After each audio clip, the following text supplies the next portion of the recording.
జీహెచ్ఎంసీలో birth and death సర్టిఫికేట్ల వ్యవహారంలో జరుగుతున్నటువంటి అనేక అక్రమాలు, గతంలో కూడా దాదాపు 35,000 పైచీలకు సర్టిఫికేట్లు అక్రమంగా జారీ అయ్యాయని గతంలో కూడా గుర్తించి ఒప్పుకున్నటువంటి ఉన్నతాధికారులు ఆ రోజు నామమాత్రపు చర్యలతో సరిపెట్టారు. ఏ ఒక్క అధికారి దీనికి బాధ్యులైన వారిపైన చర్యలు తీసుకోకపోవడం వల్లే ఈరోజు మరొక్కసారి ఈ యొక్క స్కామ్ మళ్లీ జరుగుతుందన్నటువంటి ఒక వ్యవహారం బయటకు వచ్చింది.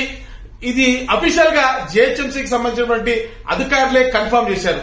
ముఖ్యంగా ఓల్డ్ సిటీ ప్రాంతంలో ఫలక్నామా సర్కిల్లో ఇటువంటి ఉదంతం జరుగుతుందని చెప్పినప్పటికీ కూడా మరి జీహెచ్ఎంసీ పరిధిలో అనేక సర్కిళ్లలో ప్రతి ఒక్క సర్కిల్లో కూడా ఎప్పటి జరిగే అవకాశం ఉంది. మరి జీహెచ్ఎంసీ సర్టిఫికేట్లు ఈ విధంగా అక్రమ సర్టిఫికేట్లు జారీ అవుతా ఉన్నాయి. ఒకవైపు ఏమో సామాన్యుడు కాళ్లు అరిగేలా బర్త్ సర్టిఫికేట్ల కోసమో దానిపైన కరెక్షన్ల కోసమో తిరుగుతా ఉంటే పని మాత్రం జరగట్లేదు. మరోవైపు భాగ్యనగరంలో బాంబులు పెట్టే టెర్రరిస్టులకు మాత్రం ఈజీగా పాస్పోర్ట్లు తయారు చేసుకునే విధంగా డెత్ సర్టిఫికేట్లు, బర్త్ సర్టిఫికేట్లు అవలీలగా వస్తా ఉన్నాయి. ఈ వ్యవహారం భారతదేశ సమగ్రతకు, ప్రజలకు సంబంధించింది కాబట్టి దీనిపైన పూర్తి స్థాయిలో జీహెచ్ఎంసీ విచారణ జరపాల్సిన అవసరం ఉంది. తూతూ మంత్రంగా కింది స్థాయి అధికారులపైన మాత్రమే చర్యలతో సరిపెట్టకుండా పై స్థాయి అధికారులు ఎవరైతే దీనికి బాధ్యులు ఉన్నారో వాళ్ళపైన పెద్ద ఎత్తున చర్యలు తీసుకుని ఒక మెసేజ్ సమాజానికి పంపించాల్సి ఉంది.